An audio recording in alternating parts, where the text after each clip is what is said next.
All right, welcome back to the Sandler Law Podcast. My name is Theodore Ortuvia Sandler. I'm the managing partner of Sandler Law, a civil litigation firm in Miami.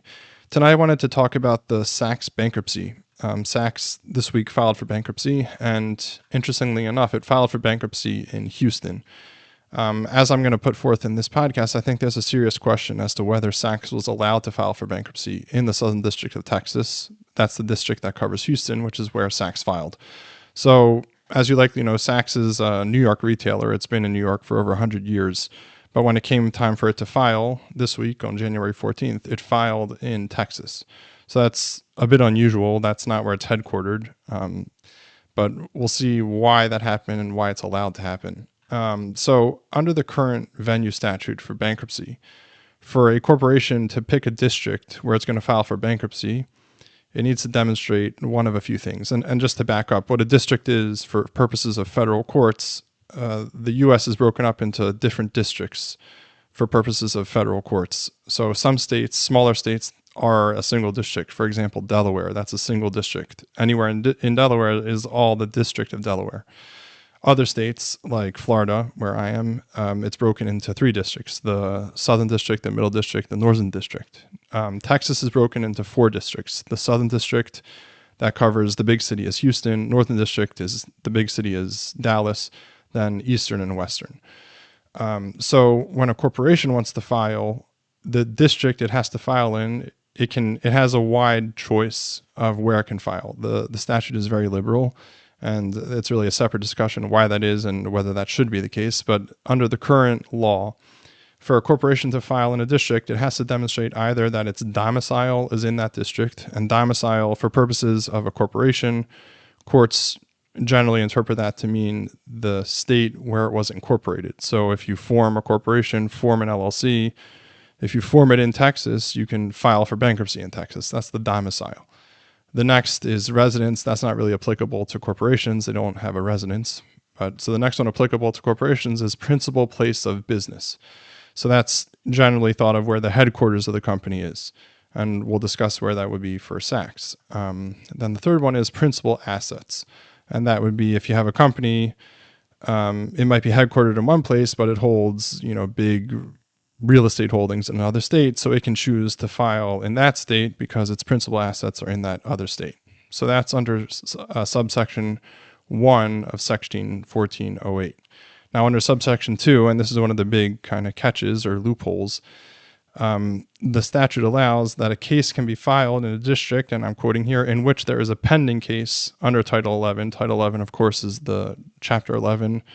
Well, Title 11 is the bankruptcy code concerning such person's affiliate, general partner, or partnership. So what that means is that if you have a corporation and one of its affiliates, right, so it's part of all the same big business, if one of its affiliates filed in a district, then all the other affiliates can file in that district. So now when it comes to big companies, the way they're able to kind of maneuver venue is usually under subsection 2. Because of subsection 2, as long as a single entity files in a district, no matter how low or inconsequential or insignificant that entity is as far as the enterprise of the company, as soon as that company files in that district, all the other companies, all the other entities in the enterprise can file in that district. So in the case of Saks, and this will really, you'll kind of see how this plays out. So if we look at the Saks bankruptcy petition, let me put this up on my screen. Yeah. Bear with me.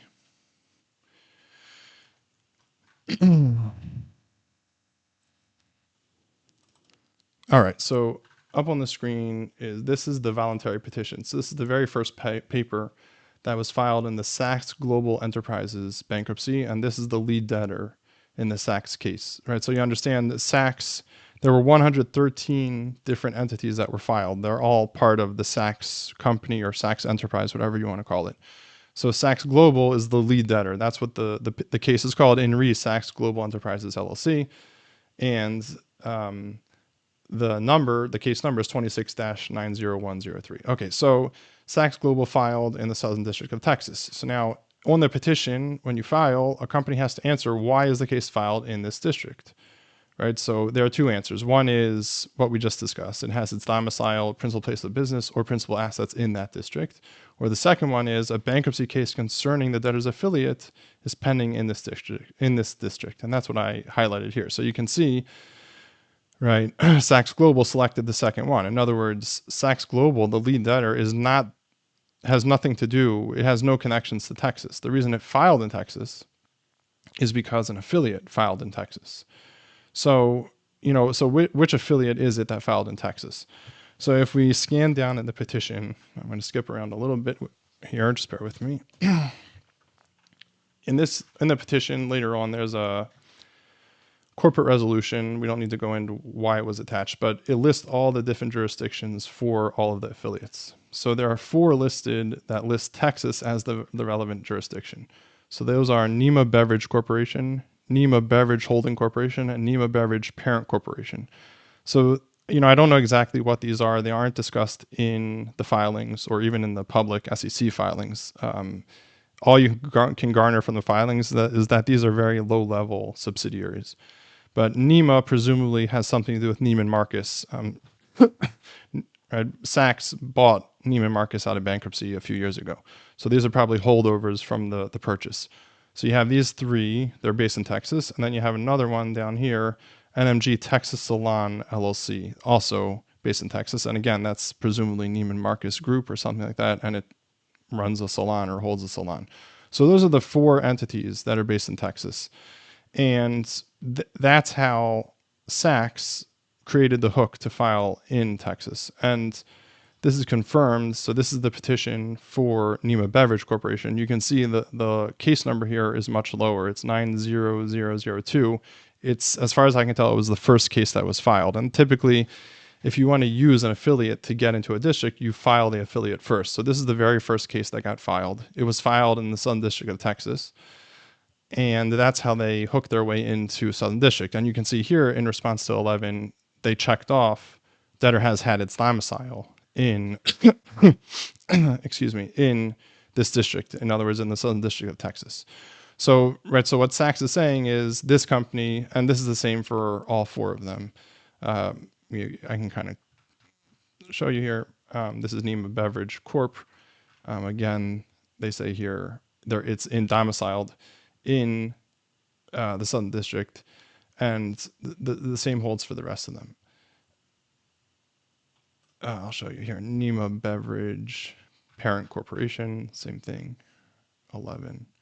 It's in this district. And NMG Texas Salon, same thing. It's in this district. Okay, so now going back to Nema Beverage. So what they're saying is that Nema Beverage is allowed to be in this district. So how does Nema Beverage get into this district? So going back to the statute, right? Let's just go through one by one here, and we'll take it in the easier ones first. So first, principal place of business. That's a way to get into a district. So that can't be what they're relying on here, because in the petitions they say that the principal place of business for all these entities, the Texas entities, is a address in New York, 225 Liberty Street, 31st floor. I didn't look up what that is. Presumably it's their corporate offices in New York. That's where they're based. So of course everything's going to be based out of there. So they're saying on their petitions that their principal place of business is in New York. So that's certainly not how they're getting into the Southern District of Texas. The next one would be domicile. So now domicile, that's interesting. So the domicile, right, again, courts interpret domicile, that the domicile is the word in the statute. Domicile for a corporation or an LLC means where the state where it was formed. So the interesting thing here in this case, if you look at the Texas Comptroller's records, and those are the records that are maintained in the state of Texas to public record of these companies. So Nema Beverage Corporation, again, that's the first debtor. So the mailing address, as well as the where all of their offices are located, is an address in Dallas, 1618 Main Street. I looked that up. That's actually a Neiman Marcus store in Dallas.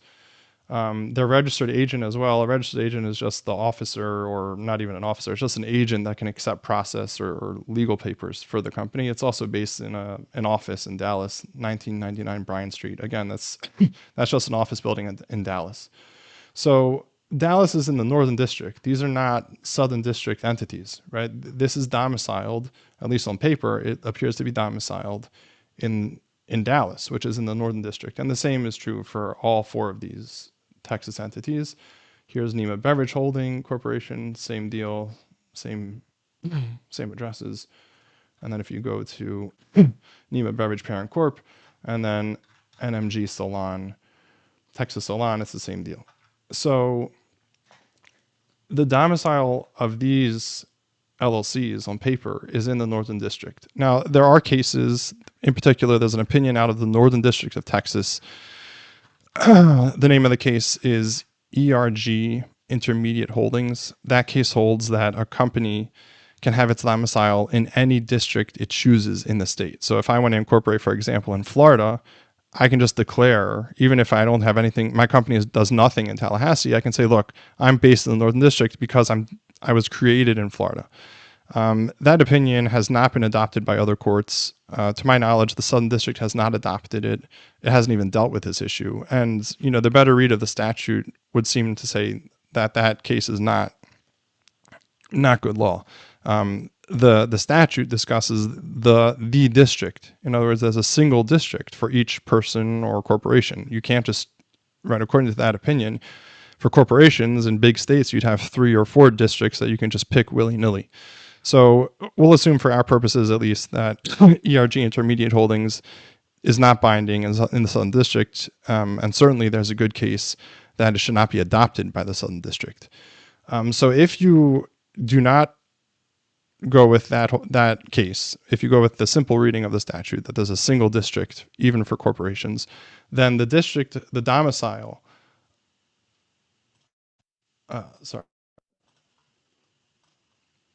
the domicile of all these companies would be the Northern District up in Dallas, not the Southern District. So if we take out domicile out of the equation, like I've just demonstrated, so then all that would be left is the principal assets of the company. So once again, principal assets, right? These companies are beverage companies. I don't even know what they do. I mean, I didn't know Saks and Neiman Marcus did beverages or whatever they're doing.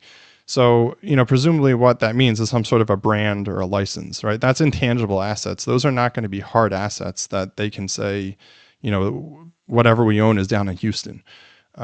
So those assets would be located presumably with the headquarters or the base of that company. The base of that company is up in Dallas, like I've just said.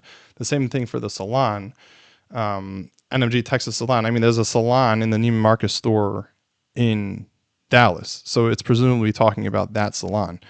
So the principal assets of these companies also are presumably located up in Dallas. With respect to Beverage Parent Corp and the other one, Beverage Holding Corp, those are just holding companies. So what they own is probably just shares or membership interest in the operational company of Neiman Beverage Corporation.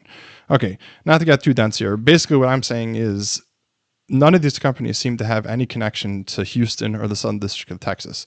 They're not domiciled there, right? Their office, their mailing address, their registered agent is in Dallas. Their principal place of business on the petition, they're saying, is in New York. Their principal assets also, to the extent they hold any assets, it's entirely plausible that these companies don't hold anything. They might just be defunct entities at this point. I don't know. The papers don't really say much about them. But if they hold anything, they're likely to be intangible assets, which would also be located at the company's offices, which again are in Dallas.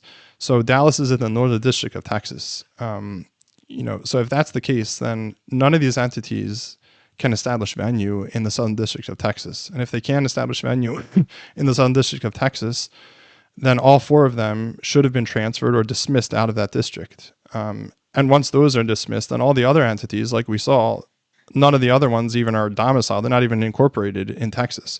So all the others also, right, once the Texas ones fall, if they can't be filed in Houston, then all of them need to be transferred or dismissed out of Houston. So basically what I'm suggesting is that despite the very liberal venue statute, the current bankruptcy statute, Sachs has no tie that it can establish venue in the Southern District of Texas through. And once that's true, then all of these companies should be dismissed or transferred out of the Southern District of Texas and moved to a different district.